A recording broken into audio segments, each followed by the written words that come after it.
नमस्कार दोस्तों, स्वागत है आपका A to Z स्टोरीज अद्भुत ऑफिशियल पर। साधु संत फकीर गुरु रहबरों की सदा ही जय जयकार। सदगुरु कबीर जी महाराज साहब कहते हैं कि जो ये संतों का जो पूर्ण गुरु का सतगुरु का जो ज्ञान सरिता है वे असीम प्रकाश से लबालब भरा हुआ है और वे कोई साधारण नदी नहीं बल्कि सत्य के मोतियों और ज्ञान के रत्नों से परिपूर्ण सागर है, समुद्र है और उसमें असंख्य अनमोल निधियां जो है वो छुपी हुई हैं, युक्तियां जो है वो छिपी हुई हैं। पर उन्हें प्राप्त आखिर कौन कर सकता है? तो इसको भी कबीर साहब ने कहा है, इसको प्राप्त वही कर सकता है जो मुर्जीवा हो चुका हो। मुर्जीवा आखिर कौन होता है? मुर्जीवा वो होता है जो जीते जी ही मर गया। अब जीते जी कैसे मरा जाए, ये सवाल उठता है। तो जीते जी मरना ये नहीं कि शरीर का मरना, यहां पर जीते जी मरना कहा गया है जिसने अपने अहंकार को, अपनी वासनाओं को, अपने मोह को समाप्त कर दिया। जब इंसान मनुष्य अपने भीतर के स्वार्थ को मिटा देता है और इस जीवन को केवल और केवल उस परमात्मा की इच्छा के अधीन रख देता है, तभी वह मुर्जीवा कहलाता है। और ये दशा, ये अवस्था कब आती है? जब ये इंसान जो है वे क्षमा का खाल ओढ़ देता है। इसका मतलब है कि जब वे सभी को क्षमा कर देता है तभी उसके भीतर कोई वैर, कोई द्वेष या कोई कला कलेश नहीं रह जाता। वे क्षमा के वस्त्र पहन लेने वाला व्यक्ति न कभी किसी से रुष्ट रहता है, न कभी किसी का विरोध रखता है। वे हर जीव में उसी परमात्मा को देखता है। जब हृदय में ये क्षमा और प्रेम स्थिर हो जाता है तब वे जीव वास्तव में मृत हो जाता है। उसे हर जगह वही नजर आने लगता है, कभी पत्ते में, कभी टाने में, कभी खरबूजे में, कभी हदवाने में, कभी न्याणे में, कभी स्याने में, कभी ठेके में, कभी ढाने में। हमें तो दिखती है झलक यार की हर जगह, हम क्या करें? अब ये सवाल सूफियों ने किया, फकीरों ने किया कि हमें तो वही दिखता है हर जगह। और ये तभी दिखता है जब इंसान के हृदय में क्षमा और प्रेम स्थिर हो जाता है। यही कबीर साहब जी महाराज का कहना है। तब वे जीव जो है वास्तव में मृत हो जाता है, शरीर से नहीं बल्कि अहंकार से। जब मैं में रही ना मैं, तो वहां डेरा किया आता है। अब मेरा मुझ में कुछ नहीं, जो कुछ है सो तेरा। जैसे सदगुरु कबीर साहब कहते हैं, महाराज कहते हैं, खरी कसोटी नाम की, अरे खोटा टिके न कोए। नाम कसोटी सो टिके, जो जीवक मृतक होए। कि कहते हैं कि ये जो परीक्षा है, नाम की जो कसोटी है, इस पे वही टिकता है जिसने स्वयं को जीते जी मरा हुआ जान लिया, जिसने अपने भीतर के स्वार्थ, मोह और द्वंद्व को त्याग दिया। वही इस ज्ञान की परीक्षा में खरा उतरा है। और नाम, इबादत, बंदगी, शब्द की कसौटी पर खरा व्यक्ति ही पार उतरता है, खोटा नहीं टिक सकता। क्योंकि नाम शब्द का मार्ग बड़ा सूक्ष्म है, यहाँ छल नहीं चलता। जिसने खुद को पूरी तरह उस खुदा के, उस प्रभु के, उस ईश्वर के, उस राम के, उस कुल मालिक के हवाले कर दिया, जो हर पल कहता है तेरी मर्जी मेरा कुछ नहीं। जैसे गुरुओं ने कहा था कि तेरा भाना मीठा लागे। गुरु गोविंद सिंह जी थे जो, उन्होंने अपना सारा परिवार वार दिया, अपने 4 पुत्र वारे, 5वीं माँ वार दी, 6वां बाप वार दिया और 7वां आप वार दिया। और 7 वार के कहते हैं भाना मीठा लागे तेरा। तो ऐसा जो प्रेम है उस प्रभु से, वहां बात बनती है जिसने खुद को पूरी तरह प्रभु के हवाले कर दिया, जो हर पल कहता है तेरी मर्जी मेरा कुछ नहीं, वही इस दरिया के मोती को पा सकता है। तो कबीर साहब जी महाराज, सदगुरु कबीर जी महाराज साहब सरकार समझाते हैं कि भाई तुम ऐसे मुर्जीवा बनो, तुम क्यों इधर उधर भटक रहे हो। तुम कहते तो हो कि हम मर चुके हैं, पर वास्तव में तुम अभी भी संसार की पकड़ में हो। अब यहाँ पर एक उदाहरण जो है हम लेते हैं कि एक दिन एक कुत्ता जो था वो गलती से राजमहल के भीतर चला गया। रात का समय था और वे एक ऐसे कमरे में बंद हो गया जिसकी दीवारें चारों ओर शीशे से सजी हुई थी। तो जब उसने आंखें खोली तो हर दिशा में उसे अपने ही जैसे असंख्य कुत्ते नजर आए। वे घबरा गया, सोचने लगा, अरे इतने सारे कुत्ते कहाँ से आ गए। अब डर के मारे वे भौंकने लगा। हर शीशे में, हर दर्पण से उसकी ही आवाज गूंज कर लौट आई, जिससे उसे लगा कि सामने वाले भी उसी पर भौंक रहे हैं। फिर वे बेतहाशा उन पर झपटने लगा। पूरी रात वे उन्हीं पर हमला करता रहा और अंत में जब सुबह हुई तो वे थक कर मर चुका था। अब यहाँ पर हुआ क्या, कमरे की दीवारों पर खून के निशान थे और शीशे में वही कुत्ता दिख रहा था, पर असल में वहां कोई दूसरा कुत्ता था ही नहीं। तो सदगुरु कबीर जी महाराज साहब सरकार कहते हैं कि मनुष्य भी उसी कुत्ते जैसा है। वे दुनिया से झगड़ता रहता है। अरे कभी अपने पड़ोसी से झगड़ता है, कभी अपने रिश्तेदारों से झगड़ता है, कभी समाज से झगड़ता है, कभी खुद से झगड़ता है। बल्कि जो अपने भीतर उतरा उन्होंने तो इनसे किनारा कर दिया, वो तो अपने रास्ते चल दिए। जरा इस बात को समझिए, यानी अपने भीतर के रास्ते। किसी से कोई झगड़ा नहीं, कोई वैर नहीं, कोई विरोध नहीं, बस अपने भीतर के रास्ते चल दिए। लेकिन असल में वे अपने ही प्रतिबिंबों से लड़ रहे हैं। इसे समझिए, जो लड़ रहा है इनसे। यह संसार भी दर्पणों का ही एक हॉल है। यहाँ जो तुम देखते हो वे तुम्हारा ही तो रूप है। फिर किससे क्रोध करते हो, किससे द्वेष रखते हो। अरे क्षमा क्यों नहीं कर देते, तुम्हारे शत्रु भी तुम्हारे ही जैसे हैं, उसी परमात्मा के रूप हैं। तभी तो गुरबानी में भी आता है कि अवल अल्लाह नूर पाया, कुदरत के सब बंदे, एक नूर से सब जग उपजे, कौन भले कौन चंगे। कि यहाँ पे भी उन्होंने ईश्वर की ही बात की है, परमात्मा की, कि उस परमात्मा के नूर से ही सब बने हैं। तो फिर किससे क्रोध करते हो, किससे द्वेष रखते हो, क्षमा क्यों नहीं कर देते, तुम्हारे शत्रु भी तुम्हारे जैसे ही हैं, उसी परमात्मा के रूप हैं। तो इस सत्य को समझ लेता है जो, वे भीतर के युद्ध को समाप्त कर देता है। वे बाहर से लोगों से लड़ना बंद कर देता है। वे जान लेता है कि ये सब प्रतिबिंब है, बस एक ही सत्ता है जो हर रूप में झलक रही है। राम भी उसका है, रावण भी उसका है। जैसे जल एक ही है, वही जल सागर में है, वही नदी में है, वही झील में है, वही कुएं में है, वही गिलास में है। रूप भिन्न है पर सार वही है। जल उसी प्रकार वे एक परमात्मा हर रूप में व्याप्त है। मनुष्य में, अरे पशु पक्षियों में, सभी में बस रहा है। लेकिन मनुष्य के पास उस परमात्मा ने वो सोझ ही दे रखी है जिससे वो उस पर कार्य करके अपने भीतर की ओर जाकर नीचे से पशु तब से ऊपर, नर से नारायण के उपास चला जाए, पशु तब से नर बने और नर से नारायण की ओर चला जाए। लेकिन पशु जो है वो तो पशु है। यदि इंसान होकर भी पशु तब में ही चले गए, शारीरिक तौर पे ही चले गए, तो उसका क्या फायदा। इस बात को जान लीजिए कि वो परमात्मा जो है वो हर रूप में व्याप्त है। मनुष्य, पशु, पक्षी, सभी में बस रूप अलग अलग है, नाम अलग है। अब इसी बात को सदगुरु कबीर जी महाराज साहब कहते हैं कि जब व्यक्ति ये देख लेता है कि सब कुछ उसी का प्रतिबिंब है, तो फिर द्वेष मिट जाता है। फिर उसे कोई बाहरी शत्रु नहीं दिखता, कोई विरोधी नहीं दिखता। असली युद्ध तो अपने भीतर है, अपने ही विचारों से, अपने ही अहंकार के साथ। और जब ये युद्ध जो है शांत होता है, तब व्यक्ति में प्रेम जागता है, इश्क जागता है, और यही रास्ता है उसको पा लेने का। इसको, इश्क को ही रास्ता बनाया। अगर आप फकीरों की बात करें, सूफी संतों की बात करें, उन्होंने इश्क को ही कहा।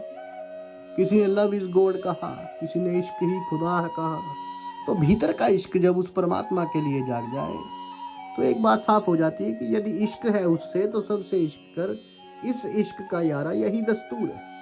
तब व्यक्ति के भीतर जो है जब प्रेम जागता है, युद्ध शांत हो जाता है, तो इंसान के भीतर जो उपाधियां हैं जैसे पुत्र है, पिता है, भाई है, स्वामी है, सेवक है, या ये सब केवल बाहरी आवरण है। इस बात को आप जान लीजिए। जैसे शरीर पर कपड़े होते हैं वैसे ही आत्मा पर उपाधियां होती हैं। कपड़े बदलते हैं तो पहचान भी बदलती है, पर भीतर का तुम वही रहते हो। तुम वस्त्रों से स्वयं को नहीं बदल सकते, वैसे ही उपाधियों जो हैं उनसे आत्मा नहीं बदली जाती। तो भीतर जो आत्मा है वही शुद्ध है, वही साक्षी है, वही परमात्मा है।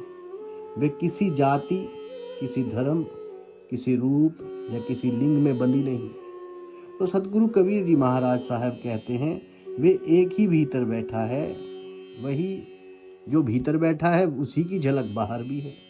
जैसे सूर्य अलग अलग जलाशयों में प्रतिबिंबित होता है, यदि तालाब गंदा हो उसमें भी सूर्य आता है, उसकी झलक पड़ती है। सूर्य साफ हो तो सूर्य तो एक ही रहता है। हर मनुष्य में वही एक ज्योति है जिसको गुरु साहब ने कहा, गुरु नानक साहब ने भी कहा था कि मन तू ज्योत स्वरूप है, अपना मूल पहचान। तो वो ज्योति तो एक ही है सबके भीतर बैठी हुई, ये बात आप जान लीजिए। तो किसी का मन निर्मल है, क्योंकि भिन्नता तो केवल बाहर ही है। किसी का मन निर्मल है, किसी का मलन है, पर सूर्य तो सब में एक ही है। इसी सत्य को जानो, जब ये जान लिया तो फिर तेरा मेरा, तुम मैं, हिंदू मुसलमान, सिख ईसाई, स्त्री पुरुष सब भेद मिट जाते हैं, सब एक आत्मा हो जाती है। जैसे कहा है मेरी मैं मिट गई तो मेरा वजू हो गया। वजू जो है, जो 5 पैर स्नान कह देते हैं हमारे में, तो उनमें जो है मुसलमानों में कहते हैं कि वजू, उनमें पैर और हाथ, सिर और ये नाक और ये सब 5 पैर स्नान करते हैं वो लोग, तो वो वजू कह देते हैं। लेकिन फकीरों ने कहा सूफी संतों ने कि मेरी मैं मिट गई तो मेरा वजू हो गया। अब मैं की बजाय तू ही हो गया, परमात्मा स्वयं हो गया। जब मैं तो रहा नहीं तो किस बात के लिए वजू करूं जब तू ही तू है। तो कहने लगे मेरी मैं मिट गई, मेरा वजू हो गया, अब मैं की बजाय तू हो गया। जब मैं और तू की बात गई फिर बंदा क्या और मौला क्या, इल्लल्लाह राम रहीम और सिख का रोला क्या। तो यहाँ पर जब भेद मिट गया तो कोई हिंदू मुसलमान नहीं, कोई स्त्री पुरुष नहीं, कोई सिख ईसाई नहीं, एक साधो सब साधे, सब साधे सब जाए, माली सींचे मूल को, फूले फले अधाए। मतलब यदि तुम एक को जान लेते हो, मूल को पहचान लेते हो, तो सब जान लिया, क्योंकि जो एक ही है, एक है ही, वही सब में व्याप्त है। यदि उस एक को नहीं जाना तो बाकी सब ज्ञान व्यर्थ है। जैसे वृक्ष की जड़ में जो शक्ति है वही तने में है, वही शाखाओं में है, पत्तों में प्रवाहित है। जड़ को सींचो तो सब हरा भरा होगा। इसी तरह जब उस एक का अनुभव हो जाता है तो संसार के सभी भ्रम जो है वो मिट जाते हैं। सारे वैर, सारे क्रोध, सारे लोभ, मोह, अहंकार, हिंसा सब समाप्त हो जाते हैं। तब केवल आनंद रह जाता है, रस ही रस जीवन में रह जाता है, प्रेम ही प्रेम रह जाता है। पर वे रस तभी अनुभव होगा, इसे आप जान लीजिए, जब आप अपने भीतर उतरोगे, जब आप इबादत करोगे, बंदगी करोगे, नाम सुमिरन करोगे, तो आत्मा के दरवाजे जो हैं वो खोले जाएंगे। यदि ये नहीं किया तो जीवन का सार ही अधूरा रह गया। तभी तो सतगुरु कबीर जी महाराज साहब कहते हैं कि ये संसार एक विशाल दर्पण है, तुम इसमें वही देखते हो जो तुम स्वयं हो। यदि मन में प्रेम है तो संसार प्रेम में लगेगा, यदि भीतर द्वेष है तो हर चेहरा शत्रु प्रतीत होगा। दुनिया तो तुम्हारे मन का प्रतिबिंब हो जाएगी, तुम जैसे हो दुनिया भी वैसी दिखती है। इसलिए कबीर साहब महाराज बार बार कहते हैं पहले खुद को जानो, क्योंकि जब तक भीतर का अंधकार मिटेगा नहीं तब तक बाहर का प्रकाश भी दिखाई नहीं देगा। क्योंकि जब भीतर प्रकाश है तो बाहर भी प्रकाश ही नजर आएगा। एक बार एक व्यक्ति सतगुरु कबीर जी महाराज साहब के पास आया, उसने कहा मालिक मैं बड़ा धर्मी हूँ, रोज पूजा करता हूँ, दान देता हूँ, सबकी सहायता करता हूँ, अरे फिर भी मेरा मन शांत नहीं रहता। तो सदगुरु कबीर जी महाराज साहब सरकार मुस्कुराए और बोले, बेटा, जो बाहर साधता है वे केवल नियम निभाता है, तुम केवल कर्म कांड कर रहे हो, और जो भीतर साधता है वे सच्ची भक्ति करता है। वे व्यक्ति बोला, भीतर साधना कैसे? तो कबीर साहब बोले, भीतर का दीप जलाना सीखो, छोड़ दे दिया मिट्टी वाला, भीतर का दिया जला। जब दिया अंदर जगेगा, जब रोशनाई तेरे अंदर होगी तो तुझे नजर आएगा वो यार, वो परमात्मा तभी दिखाई देगा। मन की गहराइयों में जो अंधेरा है उसमें नाम की ज्योति रखो, फिर देखना हर ओर उजाला होगा। बाहर के दीपक तो हवा से बुझ जाते हैं, पर भीतर का दीपक कभी नहीं बुझता। कबीर साहब महाराज आगे कहते हैं, साधना का मतलब केवल मंत्र जाप नहीं, बल्कि अपने मैं को मिटाना है। जब तक मैं है तब तक तूफान है, जब मैं मिट जाता है तब शांति का सागर अपने आप भर जाता है। जो साधक अपने अहम को समाप्त कर देता है, उसे स्वर्ग की क्या जरूरत है? वे स्वर्ग नहीं बल्कि परम सत्य को पा लेता है, स्वर्ग को बनाने वाले को पा लेता है। तो एक बार किसी ने पूछा, कबीर साहब स्वर्ग कहाँ है? तो कबीर साहब बोले, जहाँ मन शांत है वहीं स्वर्ग है, जहाँ लोभ नहीं, क्रोध नहीं, ईर्ष्या नहीं, वही तो स्वर्ग है, और जहाँ ये सब है वही नरक है। इनके लिए मरने की जरूरत नहीं, ये तो यही इसी क्षण के भीतर हैं। तो सदगुरु कबीर जी महाराज साहब ने कहा है, मनुष्य जब तक बाहर की खोज में है वे भटकेगा, कभी मंदिर, कभी मस्जिद, कभी तीर्थों में, कभी पहाड़ों में, कभी जंगलों में, पर जब वे भीतर उतरता है तब उसे वही सत्य भीतर मिल जाता है, जिसकी तलाश वे जीवन भर बाहर करता रहा।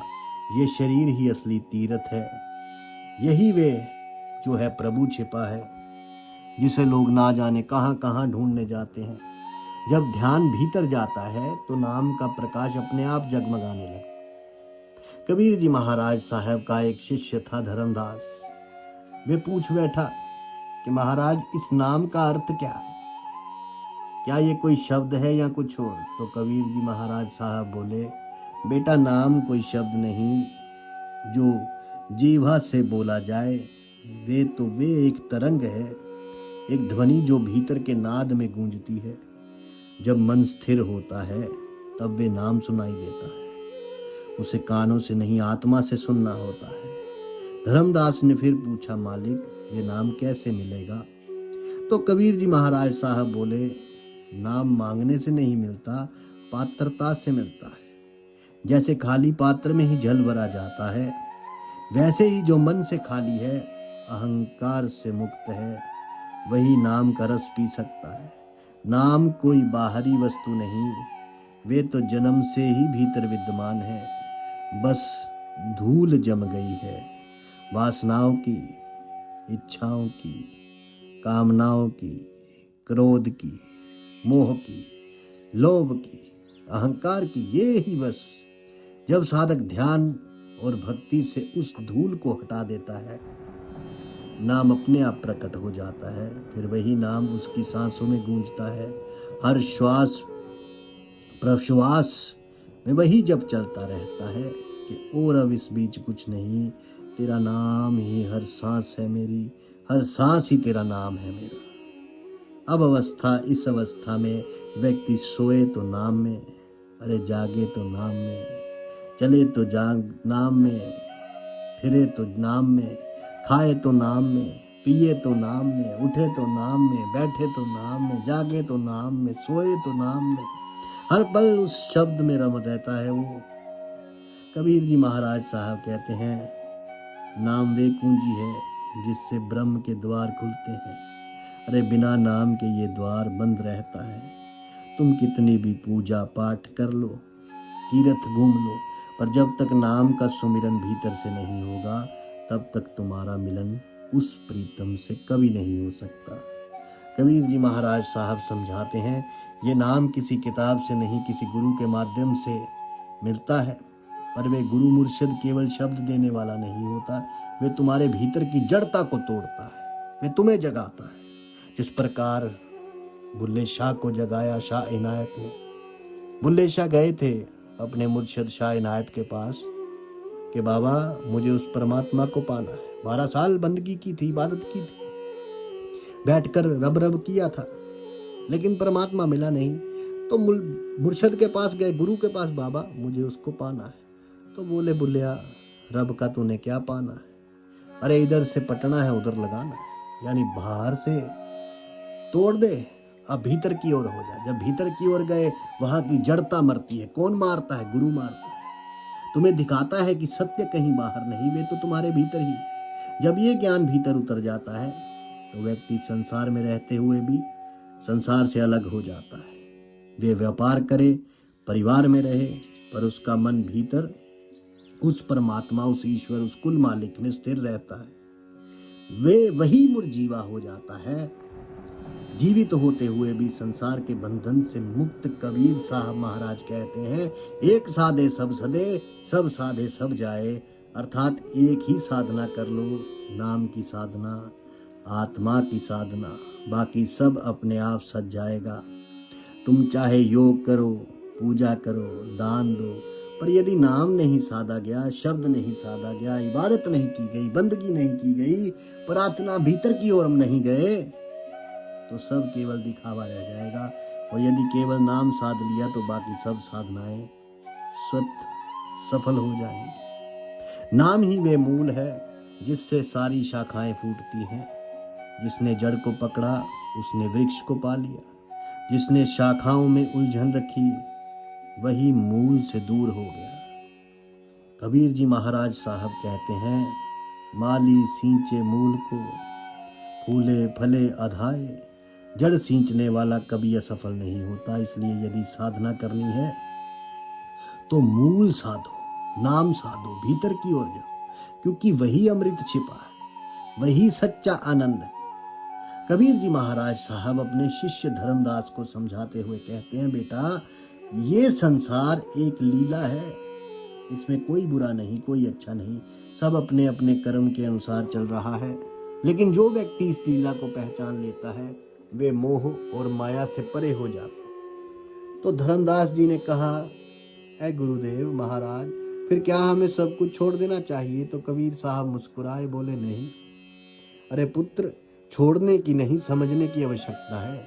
जो संसार को छोड़ता है वे केवल रूप छोड़ता है, पर जो संसार को समझ लेता है वे सार पा लेता है। साधु वे नहीं जो जंगल में चला जाए, बल्कि वे है जो भीड़ में रहकर भी भीतर से शांत हो जाए। कबीर जी महाराज साहब ने कहा, गृहस्थ जीवन में रहकर भी ब्रह्मचर्य असंभव है यदि मन की लगाम अपने हाथ में हो।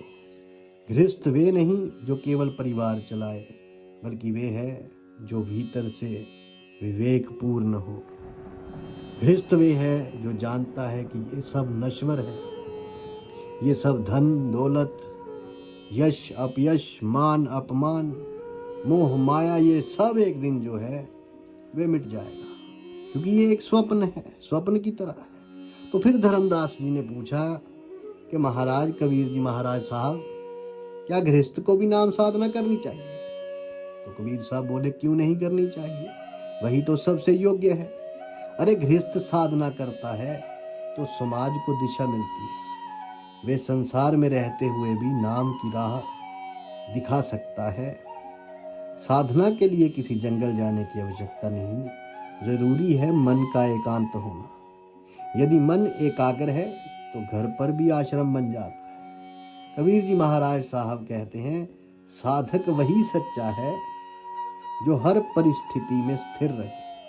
प्रशंसा मिले तो भी कोई ज़्यादा खुशी नहीं, वहीं स्थिर है। कोई निंदा करे तो भी कोई ज़्यादा परवाह नहीं।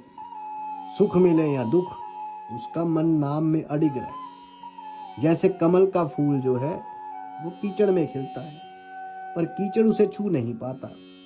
लेकिन अगर कीचड़ में वो ज़्यादा देर रहा, अगर उसको उसकी सही जगह पर ना पहुंचाया गया तो क्या होगा?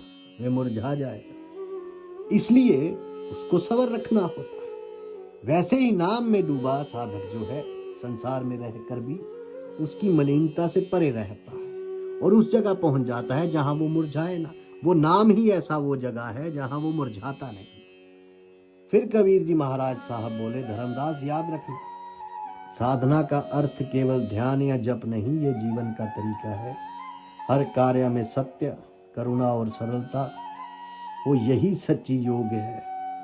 नाम जप तो केवल शुरुआत है। अपने नफ्स को मारना, अपने मन को मारना ही असली भक्ति है। वास्तविक भक्ति तब होती है जब नाम व्यवहार में उतर जाता है, जब तुम्हारा हर कर्म प्रेम और क्षमा से भरा हो। तब समझना कि तुमने नाम को जिया है, बंदगी की है, कोई इबादत की है, कोई पूजा की है, कोई प्रार्थना की है, कोई भीतर की ओर उतरा, तो समझना।